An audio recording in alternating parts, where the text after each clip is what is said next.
কত লাগবে? 300 টাকা। আরে আমার কাছে আছে, এই নাও 300 টাকা ধরো, এই নাও 300 টাকা। আপনি একটু রাখো। কোথায় গেল? কি করছো?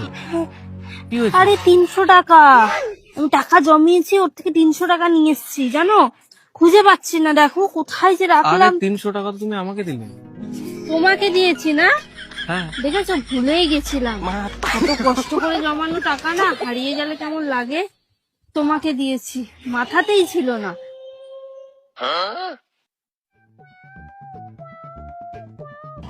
এই বলছি কি, চলো না জুস খেয়ে আসি, আমার কাছে 300 টাকা আছে, চলো। ও শিট, আরে আমি তো ওই ভিতরে তোমাকে 300 টাকাটা দিলাম, ভুলেই গেছি, দেখেছো। 300 টাকাটা থাকলে এখন জুস খেতে পারতাম, বলো। আরে ওটা আমার জমানো টাকা, সকালবেলা নিয়ে এসেছিলাম কিছু খাবো বলে, তোমার তখন ডাকলো না, তাই তোমাকে দিলাম।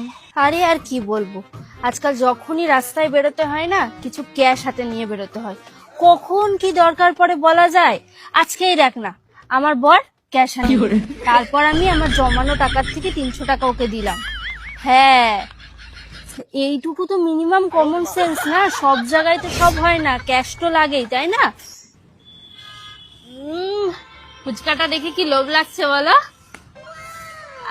300 টাকাটা এনেছিলাম, ভেবেছিলাম যে ফুচকা খাবো, কিন্তু ওই যে তোমার দরকার লাগলো না, তাই তো তোমাকে দিয়ে দিলাম। 300 টাকাটা থাকলে না জমিয়ে ফুচকা খেতাম, জানো না, জমিয়ে। কিন্তু না, খাও। আরে জমিয়ে তোমার- ফুচকা খাও, জমিয়ে।